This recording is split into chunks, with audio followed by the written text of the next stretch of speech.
Bienvenidos una vez más a Basket 365. Soy Denis y en el vídeo de hoy vamos a hablar de un equipo que ha empezado muy mal la temporada y que en cierto modo ha empezado muy bien la temporada por ese mismo motivo. Y esos son los Toronto Raptors, un equipo que no tiene suficiente como para intentar competir, pelear por ganar una ronda de playoffs o básicamente no están en la situación en la que están solo los 8, 10, 12 equipos de la NBA. Y debido a eso, lo lógico para los Raptors es intentar pues conseguir una elección alta en el draft y reconstruir desde ahí, ¿no? El año pasado no tuvieron selección en el draft por el estúpido intercambio de Jakob Poeltl, que derivó en el pick 8, yéndose a los San Antonio Spurs y luego convirtiéndose en Rob Dillingham para los Timberwolves a cambio de un par de picks, ¿no? Pero este año los Toronto Raptors se enfrentan a un draft de 2025 muy potente, muy prometedor, con jugadores en la cima que tal vez, si salen bien, nunca se sabe, pero que tal vez podrían cambiar a un equipo, ¿no? Y controlar su propia elección. Y ahora mismo están tanqueando con estilo y a un nivel muy elevado, porque son el peor equipo de la NBA, pero compiten, dan guerra y acaban los partidos de manera emocionante, lo cual implica, para empezar, un producto interesante, pese a que el equipo sea malo, expectativas y esperanzas, ¿no? De que el equipo pueda corregir el rumbo rápidamente y el resultado final deseado, que es que pierdan, porque es la realidad y es lo que necesitan. Y aquí vamos a hablar de los jugadores principales de los Toronto Raptors jóvenes o del futuro del equipo y de qué sorpresas hemos tenido, porque a mí hay cosas que me están gustando mucho. El equipo es malo, claro que sí, y me parece ideal que sea malo. Es cierto que si no ganas ningún partido, ganas tan pocos partidos como están ganando ahora, los jugadores se irán desmotivando y esto puede volverse duro, pero también el hecho de que estén perdiendo tanto, tan pronto, implica que puedes tener una racha de 2, 3 victorias en algún momento y no pasa nada, vas a seguir siendo malísimo a nivel de récord, ¿no? Pero eso, vamos a hablar aquí de los jugadores jóvenes de los Toronto Raptors, un poco por orden de sorpresa, digamos, no por de mejor a peor, ni de peor a mejor, simplemente los que más me están sorprendiendo hacia el final, porque creo que hay unas cuantas buenas noticias. Y nada, si estáis aquí, llevo 2 minutos de vídeo, he hecho intro ya con vídeo, pero like, suscribiros, todas esas cosas, y vamos a hablar de esos jugadores jóvenes. Empezamos por Scottie Barnes por varios motivos. El primero es que está lesionado, el segundo que no es una sorpresa, ya es un All-Star, un jugador que acaba de extender por un máximo, yo personalmente creo que Scottie Barnes es un muy buen jugador, pero tengo serias dudas de que pueda ser el número uno de un equipo de campeonato. No pasa nada, hay muy pocos jugadores que tienen la capacidad de ser ese jugador, pero precisamente por ese motivo siento que es muy positivo para los Raptors perder y tanquear. Y sí, el tanqueo es feo y es algo que puede resultar en un producto muy poco atractivo, pero comparado con los Utah Jazz o con los Portland Trail Blazers este año, los Raptors están siendo un equipo interesante pese a no tener a Scottie Barnes porque apenas ha jugado. Pero eso, muy buen jugador, All-Star, va a ser All-Star en múltiples ocasiones, no tengo claro cuál será su techo, pero es un jugador joven, bueno, atado por muchos años, todo bien. Luego está el caso de Immanuel Quickley, que me levanta más dudas y que además está lesionado y ha jugado creo que 3, 4 partidos. Volverá en breves, no es nada súper grave, pero Quickley es un jugador que acaba de renovar por 5 años 175 millones de dólares. La cifra parece astronómica, es una cifra astronómica, es muchísimo dinero, ¿no? Pero acaba de renovar con un contrato muy cuantioso para ser el base titular de este equipo. Y los bases titulares en la NBA cobran algo en esa línea. Ahora la duda es si tiene la capacidad de serlo, porque es cierto que su segunda mitad de temporada el año pasado, cuando llegó a Toronto mediante intercambio, fue un jugador interesante y con una producción buena, sólida, tampoco increíble. Y tengo ganas de ver cómo desde el día 1 esta temporada es capaz de tomar las riendas de este equipo y ver hasta dónde puede llegar como base titular. Porque tal vez Immanuel Quickley valga esto. Si no lo vale, puede que tengamos un problema y por suerte para eso está el draft y hay otras opciones y otros jugadores a los que pueden valorar, ¿no? Pero eso, Quickley es un jugador que me interesa porque al final están pagando mucho dinero y me gustaría verlo en el campo y ver cómo se integra con este equipo, ¿no? Una pena se me ha venido a la mente ahora hablando de Quickley, ¿no? Y del tema de que llegó mediante intercambio. Uno de los mayores problemas de los Raptors a la hora de reconstruir es que por Oji Anunoby, por Pascal Siakam, consiguieron jugadores, pero apenas consiguieron picks. Tienen de hecho un pick de 2026 de los Pacers y poco más. Pero es cierto que varios de estos jugadores pueden llegar a ser muy interesantes. Y Quickley es uno. Y hemos visto parte, pero habrá que ver cuál es la realidad de Immanuel Quickley. Así que tengo ganas de verlo jugar. Y ahora ya vamos a hablar de jugadores que están disputando partidos y yendo un poco de menos a más a nivel de sorpresa, ¿no? Primero está el caso de Jacoby Walter, pick 19 del draft. Estuvo lesionado, apenas ha jugado, no ha tenido un rol. Está intentando encontrar su hueco, ¿no? No me preocupa demasiado porque es lo que digo habitualmente. Lo raro es que un novato produzca, y los hay que están produciendo muy bien, desde luego. Jacoby Walter no es uno de ellos, pero es que empezó sin pretemporada ya, todo ha empezado mal probablemente. Es un jugador que me parece muy interesante a largo plazo, creo que va a ser un buen triplista, aunque de momento no esté metiendo nada, y Me parece un escolta muy sólido y con mucho potencial y realmente interesante que me parecía posiblemente digno de ser seleccionado en la lotería y acabó cayendo hasta este pick 19, ¿no? A ver en qué se convierte a largo plazo. Sí que es cierto que hay un problema para mí en Toronto y es que hay muchos jugadores más o menos del mismo tamaño y más o menos para las mismas posiciones, lo cual creo que pone la cosa un poco complicada para Jacoby Walter porque hay jugadores compitiendo completamente por él. Pero bueno, es un jugador joven, interesante y ahí está. Aparte de eso tenemos a los dos, bueno, los dos enanos, son más altos que yo, pero bueno, enanos para la NBA que son perros de presa, ¿no? Que son Davion Mitchell y Jamal Sheed, son el mismo jugador prácticamente. Los dos son malos triplistas, los dos son frustrantes a nivel de anotación. Es cierto que ambos cumplen su trabajo como pasadores, creo que Jamal Sheed es posiblemente un mejor pasador y los dos son muy molestos a nivel defensivo. Y es una dupla muy interesante, con una eficiencia terrible y que no tengo claro cuánto te ayuda al final a ganar partidos. Con el equipo adecuado a su alrededor, seguramente sean capaces de realmente ser muy disruptivos en la segunda unidad con su defensa y llegar a ser jugadores que aporten mucho. No está claro. Davion Mitchell está teniendo unas oportunidades interesantes ahora, especialmente con la ausencia de Emmanuel Quickley por lesión. Jamal Sheath es un novato que habrá que ver en qué se queda, pero bueno, esos son dos jugadores interesantes y que no están produciendo mal. Si os fijáis en su eficiencia, en sus porcentajes, en su impacto a nivel de números brutos, poca cosa, porque es que no meten sus tiros, ¿no? Pero son muy buenos en defensa. Y creo que son dos jugadores que van a ser muy útiles en el día a día, en los entrenamientos para Emmanuel Quickley y compañía, porque ser Quickley y en tu entrenamiento tener que enfrentarte a estos dos psicópatas de 1,80 m, creo que tiene que ser complicado y tiene que ayudarte a mejorar como jugador también. O sea que hay parte positiva aquí. Creo que son dos jugadores que a nivel cultural son competitivos y ayudan a mantener los ánimos y a pelear un equipo en reconstrucción o un equipo tanqueando. Por lo que, bien. Luego está el caso de Jonathan Mokbo, su pick 31 del draft, que está probablemente siendo su mejor novato entre Jamal Sheed, Jonathan Mokbo y Jacoby Walter, que apenas ha tenido oportunidades de momento. No está siendo nada espectacular y ha ido de más a menos, es cierto, pero hay flashes interesantes de un jugador con capacidad de rebote que cumple en defensa y con capacidad de pase para su tamaño.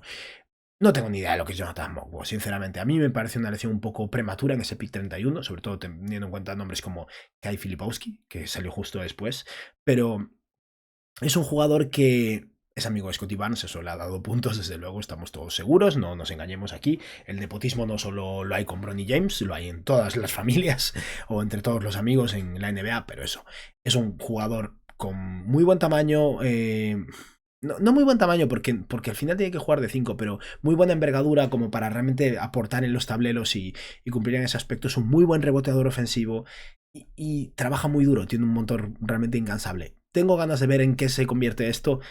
Yo sigo teniendo dudas de que Mokbo sea un jugador NBA a largo plazo, no, pero su inicio ha sido esperanzador. Y luego hay un jugador en contrato dual, un no drafteado, un jugador que yo personalmente no conocía, que está siendo una revelación para mí, y es Jamison Battle, un alero 3&D, pero sobre todo es un alero triplista. El tema es que cuando tienes esa altura de un poco más de 2 metros, metes tus tiros y no cumples muchos errores, o no cometes muchos errores, peor, perdón, que no sé hablar. Eso, cuando es un jugador que sabe lo que está haciendo, sabe dónde colocarse en el campo y mete sus tiros, es difícil que no sea un jugador útil. Y como jugador en contrato dual, los Raptors han acertado y puede que tengan aquí una joyita y el típico jugador estilo Garrison Matthews, ¿no? Que consiga un contrato de varios años por la mínima, poco dinero garantizado, pero el típico jugador que te da profundidad y que cuando tiene el día realmente te ayuda y que unos Raptors muy, muy, muy escasos de tiro les viene muy bien. O sea que muy bien por ahí en este aspecto. Y ahora vamos con las tres mayores sorpresas de esta temporada, en mi opinión. La primera probablemente deba estar de segunda, incluso, pero bueno, el otro está teniendo un nivel de producción muy potente. Osei Agbaji. Agbaji es un jugador que, por cierto, tengo que fijarme porque siento que ahora han rectificado la manera de decir su nombre y me parece que lo digo fatal. Pero bueno, ya lo confirmaré. Sea como sea, Agbaji es un jugador que fue el pick 14 del draft hace 3 años, está ahora en su tercera temporada, por parte de los Cleveland Cavaliers, pero formó parte del intercambio de Donovan Mitchell, o sea que iba a empezar en Cleveland y empezó en Cleveland, llegó a Utah. Su primer año en Utah fue interesante y realmente tuvo muy buena pinta como novato, y el segundo año, la temporada pasada, fue un desastre, no funcionó nada, se cayó de la rotación, apenas tenía minutos, y Agbaji, como veis, tiene 24 años, es un jugador que llegó ya como un veterano, entre comillas, a la NBA y se esperaba que produjera pronto, y ese segundo año fue un bache que hizo perder mucha confianza en él, ¿no? Incluso tras formar parte del intercambio junto con Kelly Olynyk a los Raptors a cambio de un pick de draft, creo que fue el pick 29, y alguna cosilla más, En Toronto tampoco hizo gran cosa. El intercambio, por cierto, de los Raptors fue muy interesante. Cambiaron el pick 29, que se convertiría en Isaiah Collier, que si le sale bien a Utah, pues es una cagada. Pero en un principio cambiaron ese pick por Agbaji, Kelly Olynyk y no perdieron nada en el proceso. No me acuerdo de qué salario enviaron, pero no era nada relevante. Agbaji, eso, no es que aportara gran cosa en Toronto el año pasado, pero miradlo ahora, mirad estos stats. El equipo es malo, están perdiendo, es cierto, pero Agbaji cumple en defensa, tiene un buen tamaño y a sus 24 años parece que está encontrando su punto. Y no es una estrella, probablemente ni siquiera sea un titular, pero es un jugador NBA. Tiene pinta de ser un jugador NBA y en este tercer año los Raptors está promediando 32 minutos de juego, 13 puntos y 5 rebotes, 4,4 triples intentados, un 52% acierto en tiros de campo y un 44% en triples. Un equipo sin un base claro, porque al final está lesionado de momento Immanuel Quickley. Sin el pase extra de Scottie Barnes, que al final es el segundo mejor playmaker del equipo, probablemente. Aunque hay otros jugadores que están sustituyendo bien. Y en general, con poca estructura ofensiva, en un equipo malo, porque son malos, obviamente, Valle está encontrando la eficiencia y siendo capaz de ser productivo. Y esto para mí es muy interesante, muy esperanzador. Le hace un jugador útil, ya sea para Toronto a largo plazo o para otro equipo. Y esto eleva su valor también. Yo si fuera los Raptors lo mantendría porque nunca te sobran los jugadores de ala decentes, pero el año pasado no estaba claro. Y lo que está demostrando ahora mismo es pronto, puede caerse todo, puede ser un desastre y no volver a meter un tiro en su vida, pero de momento está dando muy buenas sensaciones, o sea que me alegro un montón por él y me alegro por los Raptors, porque es lo que decía, una cosa es perder, otra cosa perder mientras encuentras cosas interesantes. No es lo mismo tener al Charlie Brown Jr. de turno, que sabes que no va a hacer carrera en la NBA y te ayuda a perder partidos y ya está, que tener a jugadores de este estilo que aportan, te dan esperanzas, pueden llegar a ser parte o piezas a largo plazo de un equipo competitivo mientras compites por Cooper Flag o por Ace Bailey o por quien sea al final del año, ¿no? Y aparte de eso quedan dos nombres más. Uno es RJ Barrett, que no me sorprende tanto. Probablemente tendría que estar hasta por debajo de Jamison Battle.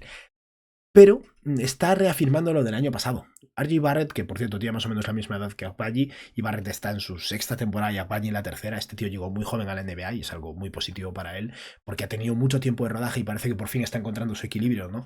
Barrett en su segunda mitad de temporada en Toronto ya fue más o menos esto que estamos viendo aquí. Pero al final es algo que no está de más confirmar un año más. La eficiencia está siendo terrible y aquí creo que le está perjudicando mucho. En primer lugar, que como siempre, nunca, pese a su físico, nunca ha sido un gran finalizador interior y creo que ahora está sufriendo un poco ese aspecto. Y en segundo lugar, que es el mejor jugador del equipo en activo, con las lesiones de Quickley y Scottie Barnes, y se le está viniendo un poco grande. Pero a sus 24 años, RJ Barrett está cómodo en su equipo, está siendo el líder del equipo y está teniendo esa producción completa que siempre sabíamos o supimos que era capaz de tener, ¿no? De más de 20 puntos por partido, más de 6 rebotes, más de 6 asistencias, defensa sólida. Y sí, la eficiencia es mala, 40% en tiros de campo, 32% en triples. Pero sospecho que esto va a mejorar considerablemente cuando vuelvan Scottie Barnes y Immanuel Quickley, y Barrett posiblemente sea considerado el tercer mejor jugador ofensivo de su equipo en vez del mejor.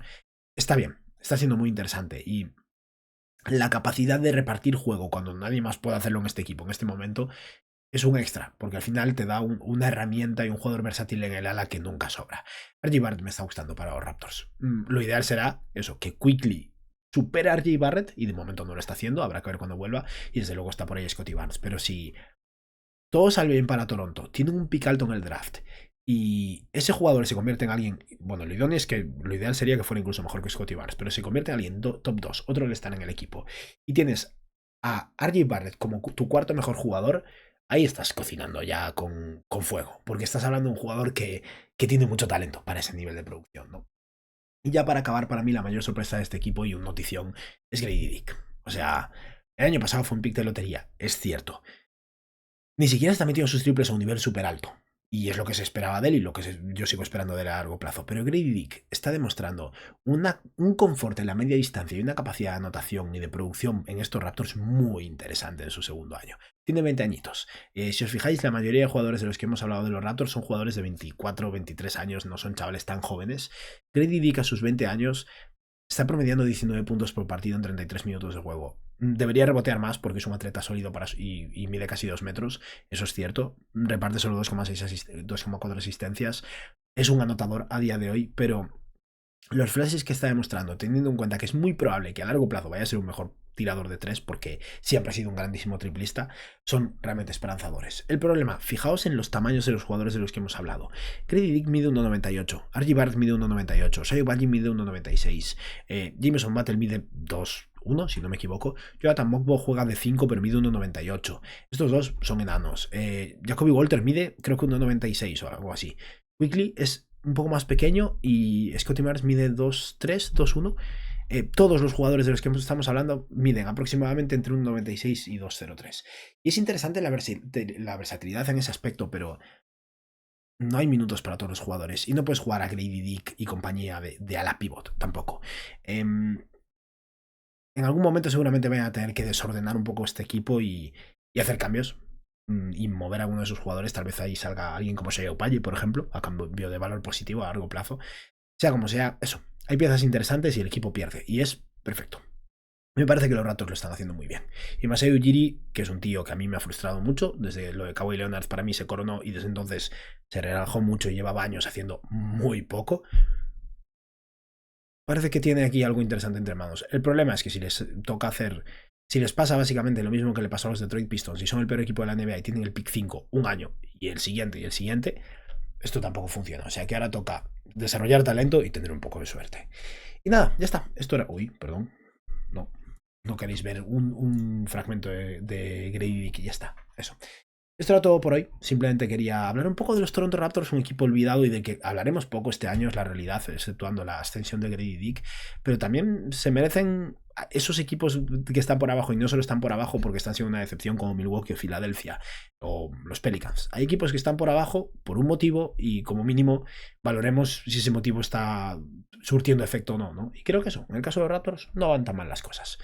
Bueno, si hay algún fan de los Raptors por aquí, que me diga cómo de frustrado o no frustrado está, porque eso también es un tema. A mí personalmente me parece que estén peleando hasta el final y luego pierdan es un éxito. Mejor, no todo el mundo está de acuerdo conmigo. Nada, esto ha sido todo por hoy. Espero que os haya gustado el vídeo y que tengáis un buen día. Adiós.